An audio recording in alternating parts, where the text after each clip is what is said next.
Bismillahirrahmanirrahim.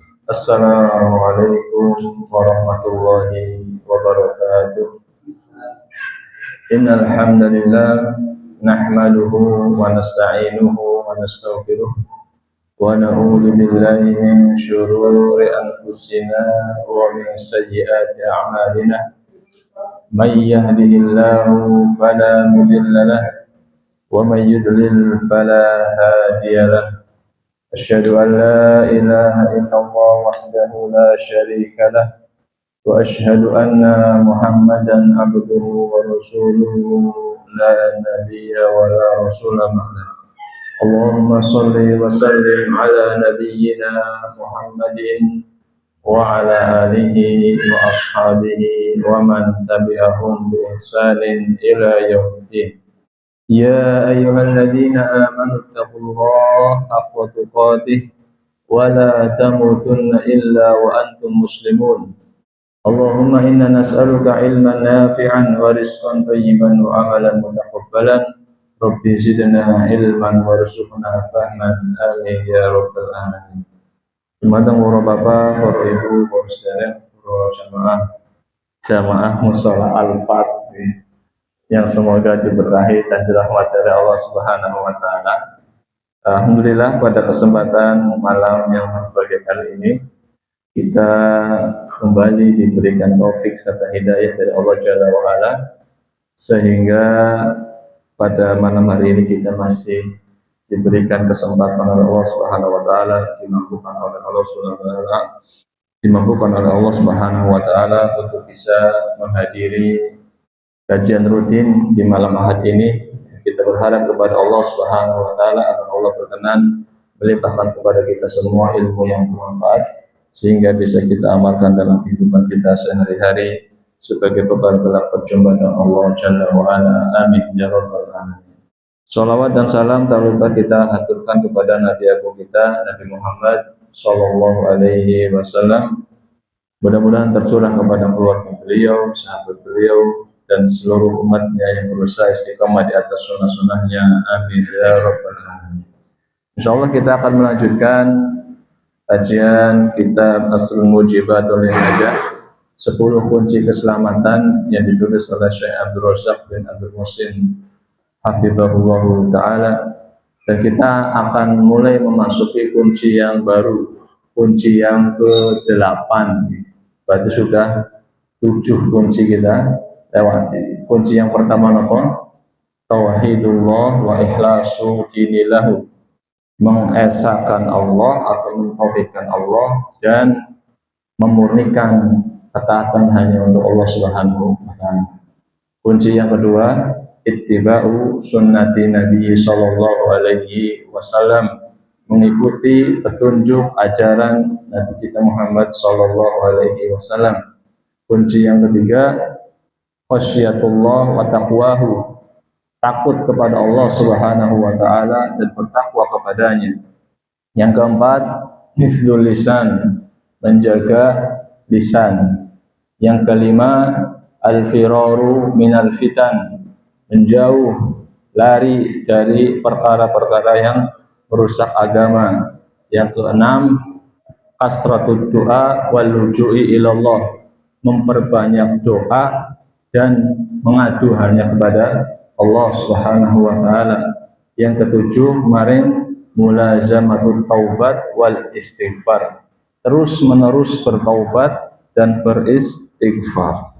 Sekarang yang ke-8 yaitu al-hadru minal ujbi wal ightirar, berhati-hati, waspada dari sifat ujub dan ightirar, tertipu, yaitu merasa sudah banyak beramal.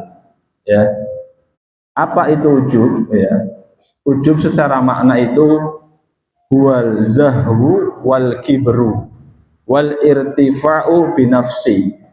Ujub itu secara bahasa artinya kekaguman, kebanggaan, kesombongan, ya. Zahwu wal kibru, kesombongan. Wal irtifa'u binafsi, yaitu merasa dirinya memiliki derajat yang tinggi, ya. Ini secara bahasa. Ujub itu artinya kekaguman, kesombongan, dan merasa dirinya memiliki derajat yang tinggi. Sebagian ulama, ya, seperti Imam Az-Zahabi dalam kitabnya Al-Kabair, ini menyamakan antara ujub dengan sombong. Karena perbedaannya sangat apa? Tipis antara ujub dan sombong.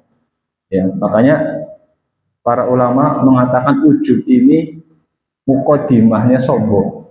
Mukodimah itu apa? Pendahuluan, ya. Orang sombong itu biasanya pasti didahului oleh rasa bangga terhadap dirinya terlebih dahulu, ya.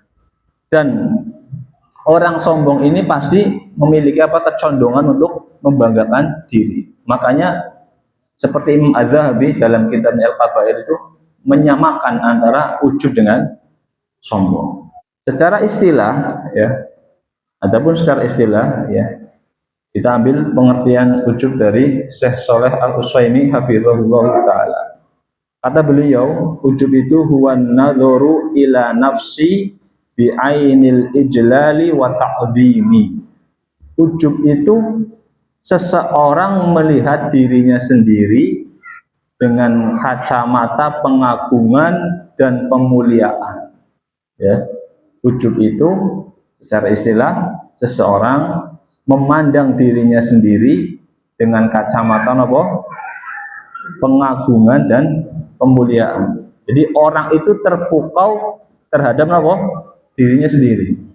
Ini ujub. Secara istilah itu seseorang melihat kepada dirinya sendiri dengan kacamata apa? Pengagungan dan pemuliaan.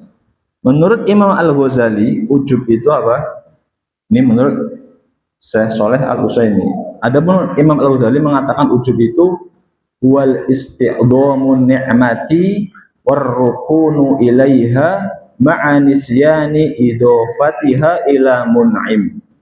Ujub itu mengagumi, membanggakan kenikmatan yang ada pada dirinya disertai dengan lupa menyandarkan kepada sang pemberi nikmat. Ya. Kata Al-Ghazali, ujub itu membanggakan, mengagumi kenikmatan yang ada pada dirinya disertai dengan lupa menyandarkannya kepada sang pemberi nikmat, yaitu siapa? Allah Subhanahu wa ta'ala. Ya.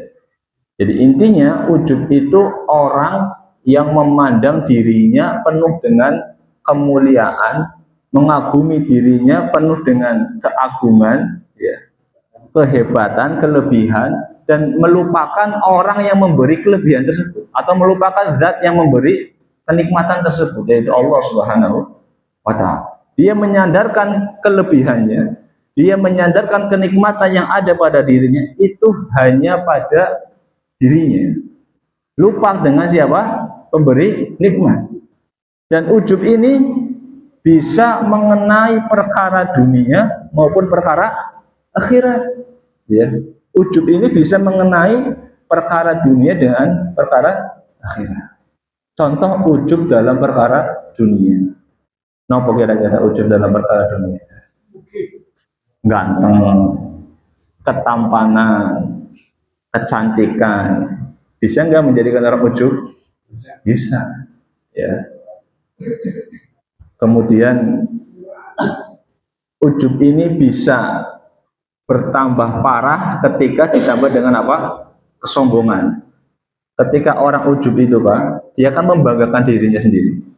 Tapi ada orang yang ujub nggak sampai merendahkan orang lain. Ada orang yang ujub plus merendahkan orang lain. Melihat dirinya apa? Tampan. Melihat dirinya ganteng. Dia bangga. Disertai dengan apa? Merendahkan orang lain. Ngeceh misalnya. Ya, padahal ketampanan, kecantikan, ujian apa buatan? Ujian. Bahkan terkadang orang tampan dan orang cantik itu ujiannya lebih besar daripada orang yang kurang tampan atau kurang cantik, ya. Kenapa? Godanya lebih besar. Yang sering digoda oleh laki-laki itu biasanya perempuan yang cantik apa yang kurang Ini cantik, ujungnya besar. Ya. Orang ujub dengan apa? Dengan kekayaannya, dengan nasabnya. Wah, ini saya ini keturunan apa? Darah biru, ya. Sementara kalian keturunan darah apa? Darah ireng. Ya. Ini bisa orang ini ujub dengan apa? Nasab. Bisa juga orang ujub dengan harta. Ya. Orang ujub dengan harta. Merasa harta yang dimilikinya itu buah dari kerja kerasnya, buah dari kecerdasannya, buah dari ilmunya. Sebagaimana yang Allah kisahkan di dalam surat apa? Al-Qasas, ketika Allah kisahkan tentang siapa? Qarun. Ya. Dalam surat Al-Qasas ayat yang ke-76, ya. Surat Al-Qasas ayat 76, Allah berfirman, wa atainahu minal kunuzi ma inna mafatihahu latanu bil usbah ulil quwwah. Dan kami telah menganugerahkan, wa atainahu, ya. Kata wa atainahu sebetulnya ini memberikan pelajaran bahwasanya siapa yang telah memberikan kenikmatan tersebut, yaitu siapa? Allah Subhanahu wa taala. Dan kami telah menganugerahkan kepadanya, kepada siapa di sini? Qarun, minal kunuzi ma inna mafatihahu latanu bil usbati ulil quwwah. Berupa apa? Berupa perbendaharaan harta. Allah telah memberikan kepada Qarun harta yang begitu banyak, yang sampai kunci-kuncinya itu apa? Sungguh berat dipikul oleh sejumlah orang-orang yang kuat. Ya. Ini menunjukkan, kata para ahli tafsir, menunjukkan gudang-gudang hartanya Qarun itu penuh dengan perangkat keamanan, Pak. Karena kunci-kuncinya apa saja? Dipikul berat. Dikatakan di dalam tafsir ada yang mengatakan dipikul 20 orang, 40 orang, atau 70 orang. Itu kunci-kunci gudang hartanya siapa? Qarun. Kami berikan itu kepada Qarun. Kemudian Qarun ini berlagak sombong, ya. Kemudian dinasihati oleh kaumnya. Idz qala lahu qaumuhu la tafrah. Ingatlah ketika kaumnya berkata kepada Qarun, la tafrah, wahai Qarun, janganlah kau terlalu bangga, janganlah kau terlalu kagum, karena semua yang kamu miliki itu adalah murni pemberian dari Allah Subhanahu wa taala.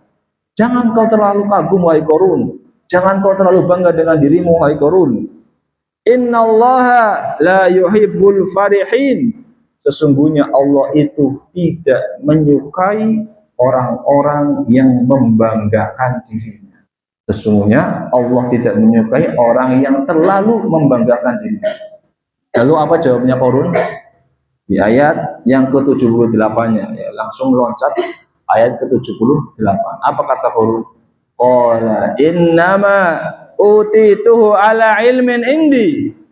Aku ini diberi harta, aku ini jadi orang kaya, aku ini bisa sugih apa sahaha, ya. Itu karena apa? Karena ilmu yang aku miliki, karena kecerdasanku, karena ketekunanku. Kalau hari ini karena ilmuku dalam berdagang misalnya, karena bisnisku yang menggurita misalnya, ya. Saya ini diberi harta karena kecerdasanku, karena ilmuku. Kata siapa? Kata Qarun. Dia menyandarkan nikmat yang Allah berikan kepadanya berupa harta, berupa kecerdasan itu kepada dirinya. Katakanlah iya itu dari ilmunya, tapi siapa yang memberi ilmu itu? Allah Subhanahu wa taala. Dia mengandalkan dirinya, dia bangga dengan dirinya, dia ujub dengan dirinya. Maka apa kata Allah Subhanahu wa taala di dalam ayat 81-nya? Allah mengatakan fa khasafna bihi wa bidarihil ard. Maka kami benamkan Qarun beserta rumahnya ke dalam bumi, beserta gudang-gudang hartanya ke dalam bumi. Makanya ketika ada orang gali tanah, kemudian nemu apa? Harta, Istilahnya harta apa? Harta karun. Ya. Istilahnya harta karun. Walaupun gali ini Indonesia, ya karun itu kan di mana? Di Mesir. Hartanya di Indonesia disebut apa? Harta karun. Ya, padahal karun itu apa? Di Mesir. Ya. Bisa juga nih Pak hartanya Pak. Saking namanya, saking sugie. Ya. Hartanya karun. Ini menunjukkan bahwasanya kekayaan, kegantengan tadi itu bukan jaminan keselamatan. Apabila itu kemudian menjadikan orang itu ujub dan sombong. Lalu bagaimana ketika kita dapat harta, ketika kita dapat kenikmatan, ketika kita dapat kelebihan dari Allah Subhanahu wa taala, apa yang harusnya kita lakukan? Apa yang seharusnya kita ucapkan? Maka Nabi Sulaiman alaihissalam memberikan contoh kepada kita, Pak. Ketika Nabi Sulaiman diberikan banyak sekali kelebihan, kekuasaannya meliputi, kerajaannya meliputi jin dan manusia. Kemudian ketika meminta atau mengatakan kepada pasukannya siapa yang bisa memindahkan singgasananya Ratu Bilqis ya ke sini. Kemudian ada salah seorang yang mengatakan saya akan memindahkannya sebelum kau mengecapkan matamu. Ketika itu terjadi, apa yang Nabi Sulaiman katakan? Qala hadza min fadli Rabbi. Ini semua adalah karunia dari Tuhanku. Beda nggak sama Korun tadi, Pak? Kalau Korun ketika dikatakan dia punya harta, dia punya gudang-gudang emas, punya gudang-gudang harta yang banyak, dia mengatakan apa? Itu semua karena ilmuku. Itu semua karena kecerdasanku, usahaku. Padahal kita itu la haula wala quwata illa billah. Tidak ada kekuatan, tidak ada daya dan upaya kecuali itu dari Allah Subhanahu wa taala. Maka Nabi Sulaiman mengatakan hadza min fadli Rabbi. Ini semua adalah karunia dari Tuhanku. Untuk apa? Dia beluani aashkuru am akfur. Selain itu karunia itu juga sifatnya ujian. Dia beluani untuk mengujiku, apakah aku termasuk orang yang bersyukur am akfur, apakah aku termasuk orang yang mengingkari kenikmatan-kenikmatan tersebut. Jadi kelebihan itu Pak, kegantengan tadi ya, ketampanan, kecantikan, kekayaan, selain itu karunia dari Allah Subhanahu wa taala yang wajib kita kemudian syukuri. Ingat, itu juga bagian dari apa? Ujian dari Allah Subhanahu wa taala. Tadi orang yang ganteng, orang yang cantik itu biasanya ujiannya lebih berat daripada orang yang kurang ganteng lah ya. Jadi bersyukur apa buatan ketika kurang ganteng? Bersyukurnya apa? Ujiannya lebih sedikit ya daripada kurang ganteng, daripada orang yang tampan. Karena biasanya orang-orang yang ahlu maksiat itu Pak, alhamdulillah ya, seperti orang-orang tadi, maupun orang-orang yang kupu-kupu malam, itu kan biasanya yang apa? Yang cantik-cantik, yang digoda-goda oleh laki-laki itu yang cantik-cantik. Maka apapun kondisinya, baik ganteng maupun kurang ganteng, baik cantik maupun kurang cantik, itu sudah apa? Sudah pemberian Allah Subhanahu wa taala, ujian dari Allah Subhanahu wa taala. Sing tampan yaitu ujian, sing kurang tampan juga ujian, yang cantik juga ujian, yang kurang cantik juga apa? Ujian, sama-sama ujian. Kata Nabi Sulaiman, liya buluwani, semua ini untuk mengujiku. Aashkuru am akfur, apakah aku bersyukur ataukah aku menjadi orang yang kufur. Wa man syakara fa innama yashkuru li nafsi. Barang siapa yang bersyukur dengan karunia yang Allah berikan tersebut, maka balasan syukurnya, kebaikan dari rasa syukurnya itu akan kembali kepada dirinya. Wa man kafara fa inna rabbi ghaniyun karim. Barang siapa yang tidak mau bersyukur, mengingkari nikmat-nikmat itu, maka sungguh Rabbku itu maha kaya dan maha mulia. Allah nggak butuh apa? Kesyukuran dari hambanya. Allah tetap maha mulia meskipun orang tidak mau bersyukur kepadanya. Maka segala kenikmatan itu tadi ya, Nabi Sulaiman itu ada di dalam surat An-Naml ayat 40.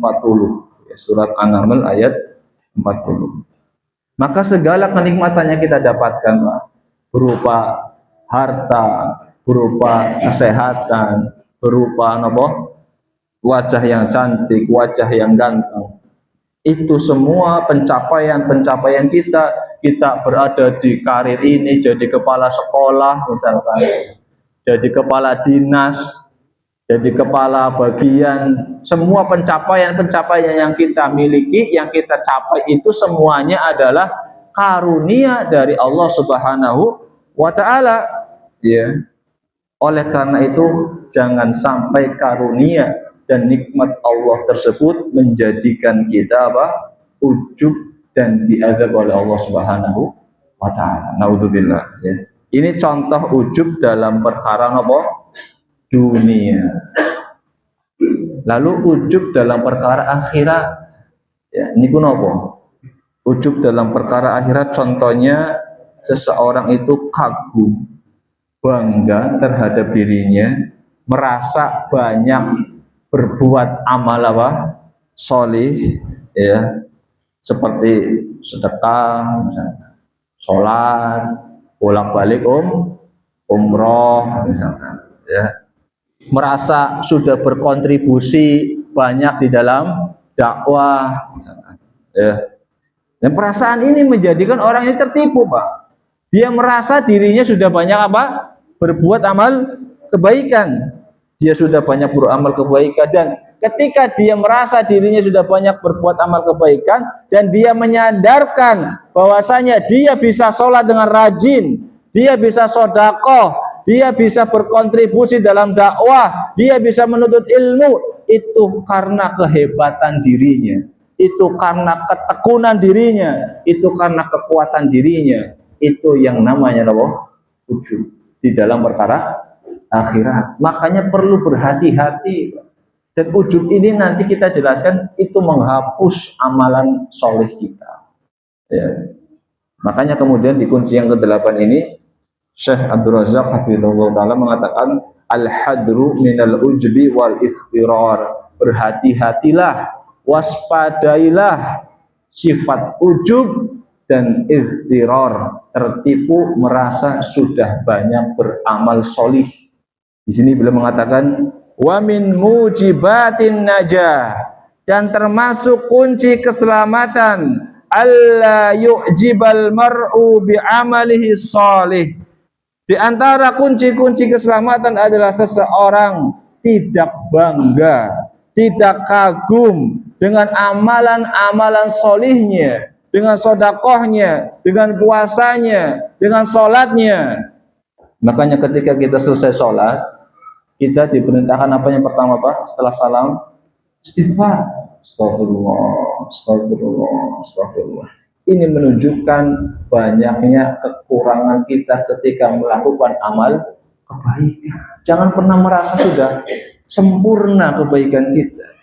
Isyarat ketika kita setelah sholat itu beristighfar, itu karena mungkin, bukan hanya mungkin, sudah barang tentu di dalam sholat kita itu apa? Banyak sekali kekurangan. Lagi Allahu Akbar, udan, aduh jari dia guru tentasi misalkan, ya, pikirannya bis jarit, ya, suara fokus karo Allah Subhanahu wa taala sama sholatnya. Ini yang pertama ya. Yang kedua, supaya itu kita tidak kagum ya. Pertama, kenapa kita beristighfar? Karena mungkin masih banyak kekurangan-kekurangan kita ketika kita beramal soleh. Yang kedua, supaya kita tidak kagum dengan amalan yang baru saja kita lakukan. Sebagaimana Rasulullah SAW dan kaum muslimin ketika berhasil menaklukkan kota Mekah, maka Rasulullah SAW dan kaum muslimin diperintahkan untuk bertasbih, bertahmid, dan beristighfar setelah melakukan pencapaian dan amal soleh. Pencapaian apa? Penaklukan kota Mekah. Fasabbih bihamdi rabbika wastaghfir. Setelah penaklukan kota Mekah, maka hendaklah engkau wahai Muhammad dan kaum muslimin bertasbihlah. Fasabbih, sucikan Allah. Bihamdi, pujilah Allah Subhanahu wa taala bahwa semua ini adalah karunia dari Allah Subhanahu wa taala berupa penaklukan kota Mekah. Wastaghfir, dan beristighfarlah. Setelah melakukan amal soleh disuruh apa? Beristighfar, supaya tadi kita jangan kagum dengan pencapaian yang sudah kita lakukan, yang sudah kita capai, dan supaya kita tidak merasa ujub. Dan barangkali ketika dalam melakukan amal soleh itu banyak kekurangan-kekurangan di dalam melakukan amal soleh tersebut. Mungkin niatnya yang kurang ikhlas dan lain sebagainya. Maka diperintahkan setelah beramal soleh pun kita disuruh apa? Beristighfar. Ya, wasabbih bihamdi rabbika wastaghfir. Sucikanlah Rabbmu dan pujilah Dia serta beristighfarlah kepadanya. Kemudian Syekh di sini mengatakan wa alla yaghtarra bi nafsihi wa bi ta'atihi, dan supaya tidak tertipu dengan dirinya karena ketaatan yang dia lakukan.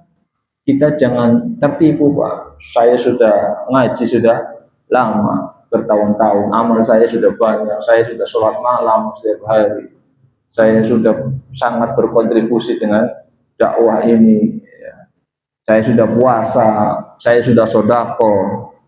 Ini kita agar tidak tertipu dengan amal soleh kita, ya. Karena ketika orang itu melakukan amal soleh, kemudian dia merasa dirinya sudah baik, apalagi ada yang memuji, itu sudah, ya, sudah apa namanya, lengkap, ya. Kalau kita nggak bisa waspada terhadap sifat ini, ya, ini muncul apa? Ujub. Ya, contoh misalkan, ya, orang infak, ya, dia bisa infak itu karunia apa pembuatan? Karunia Allah Subhanahu wa taala. Apalagi ternyata dia bisa infaknya di atas rata-rata. Contoh, anak kotak amal mampu misalnya. Biasanya diisi berapa? Infak we kotak 2.000, atau infak masjid biasanya Jumatan pira? 2.000 apa 5.000? Rata-rata 2.000 5.000. Ya. Ya, saya bilang sebenarnya karena saya juga kadang waktu dulu pernah ngitungin kotak infak, memang yang banyak apa? 2.000 sama 5.000-an, ya. Umumnya seperti itu. Tapi ketika misalkan seseorang ternyata dia bisa infak, bisa sodako, itu satu karunia. Kemudian ternyata infaknya itu di atas rata-rata. Infaknya pindah 1.000 misalkan. Ya, infak loh, 1.000. Nah, Pak, infak kotak amal teka terus juguta sing abangan atau noden, mudah-mudahan dicoba, Pak. Kue gregele sejen, Pak, ya. Ketok kena 2.000 karo ketok nak 1.000, ini artinya sejen, Pak. Aduh, 1.000 gitu, ya. Ketika dimasukkan 100.000, ya, kemudian apa? Muncul di hatinya, wah, kayaknya aku sing paling gede ke infak. Kalian ini paling 2.000, 2.000. Ternyata setelah Jumatan misalkan, ya, ternyata dia juga ngikut ngitungin apa? Kotak. Ternyata di biji 1.000 satu-satunya. Tambah apa? Tambah muncul wujudnya. Ya. Apalagi dipuji, panjenengan memang orangnya sangat dermawan, orang seperti ini. Tambah jadi wujudnya. Makanya ketika ada orang yang muji kita, Pak, itu kita disuruh berdoa, ya. Kalau nanti nyampe akan teriki, panjenengan pun hafal doa napa dereng ini, dereng, ya. Aja tadi, aku telah kasih muji, orang saya dapatlah doanya, saya dapatkan, ya. Bukanan sih muji, Pak, satu saat, ya, barangkali ada yang muji, ya. Dihafalkan doanya. Gimana doanya? Allahumma la tu'akhidni bima yaqulu. Ya Allah, jangan engkau hukum aku karena ucapan-ucapan mereka. Artinya jangan sampai pujian-pujian mereka itu mendatangkan ujub kepada diriku ya Allah. Allahumma la tu'akhidni bima yaqulu. Ya Allah, jangan hukum aku karena ucapan-ucapan orang yang memujiku. Ya. Waghfir lima la ya'lamun. Ampuni aku karena ketidaktahuan mereka. Artinya mereka memuji aku itu karena mereka nggak tahu banyaknya kekurangan di dalam diriku. Ya. Ampuni aku atas ketidaktahuan mereka karena banyaknya dosa-dosaku. Waj'alni mimma yadunun. Waj'alni khairan mimma yadunun. Dan jadikanlah aku lebih baik daripada apa yang mereka sangkakan kepada aku. Niki doanya Abu Bakar radhiyallahu anhu ketika dipuji berdoa seperti ini. Abu Bakar mawon dipuji doanya seperti ini. Kadang-kadang orang panjenengan hebat ya dermolo anaknya siapa diisi ya. Kadang-kadang seperti itu. Wah, bos bawang lo kene pere-pere infak ya 1 juta 2 juta buruan apa-apa nih misalnya. Kadang-kadang orang dipuji malah mengatakan seperti itu. Bukannya berdoa, Allahumma la tu'akhidni bima yaqulun, ya, waghfir lima la ya'lamun, waj'alni khairan mimma yadunun. Ini doa ketika ada orang yang memuji agar kita terhindar dari ujub. Ya. Berarti orang jadi wong apik. Ayo angel semuanya jadi wong apik, bahaya ujub. Ya. Boleh. Ya. Tidak semua orang yang diberi kelebihan oleh Allah Subhanahu wa taala itu sombong, tidak semua. Contohnya tadi siapa? Nabi Sulaiman, ya. Nabi Sulaiman. Maka berusaha menjadi baik itu terpuji. Kita berusaha menjadi baik, ya, itu sesuatu yang terpuji. Adapun merasa dirinya sudah baik, lah ini yang masalah. Merasa diri kita sudah baik, sudah banyak beramal soleh, sudah banyak berinfak, sudah banyak berkontribusi di dalam dakwah, sudah banyak ngaji, sudah banyak sholat. Ini yang menjadi masalah. Adapun kita berusaha terus memperbaiki amal soleh kita, itu terpuji, itu yang harus kita lakukan. Bahkan, akan tetapi jangan pernah merasa diri kita sudah soleh, sudah baik. Makanya di sini saya mengatakan, wa an yahdaro min dzalika asyaddal hadri. Saking bahayanya ujub ini beliau mengatakan, dan hendaknya seseorang itu berhati-hati dari sikap ujub, dari sikap yang demikian, asyaddal hadri, dengan kehati-hatian yang sangat ekstra. Fa inna hadarahu min dzalika sababun lin najah. Karena berhati-hati dari sifat ujub ini, itu akan menjadikan dia selamat, atau itu termasuk sebab keselamatan. Berhati-hati dengan sifat ujub itu merupakan sebab keselamatan. Wa amma man ahmala hadzal janib. Adapun orang yang tidak mempedulikan dirinya terhadap sifat ujub ini, wa adkhala ala nafsihi al-ghurura wal ujba, dan dia memasukkan sifat ujub ini dan ikhtirar, tertipu dengan merasa banyak beramal soleh, fa innahu halikun, maka itu yang menjadikan dirinya halikun, celaka, binasa, la mahalata, pasti celaka. Ya. Orang yang tidak mewaspadai dirinya dari sifat ujub ini, dan ujub ini sangat halus, sangat halus. Nanti kita sampaikan apa perbedaannya ujub dengan riya. Ujub ini sesuatu yang sangat halus, karena ujub ini nggak butuh orang lain, Pak. Kalau sombong itu masih butuh orang lain, Pak. Karena sombong apa? Merendahkan orang lain, berarti harus ada orang lain.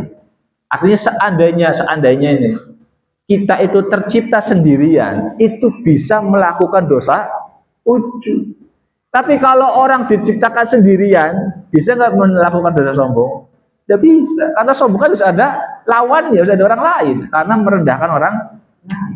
Tapi kalau ujub, ini berandai-andai yang nggak mungkin terjadi, cuma seandainya kita itu hidup di dunia sendirian, itu sudah bisa berpotensi terkena penyakit apa? ujub.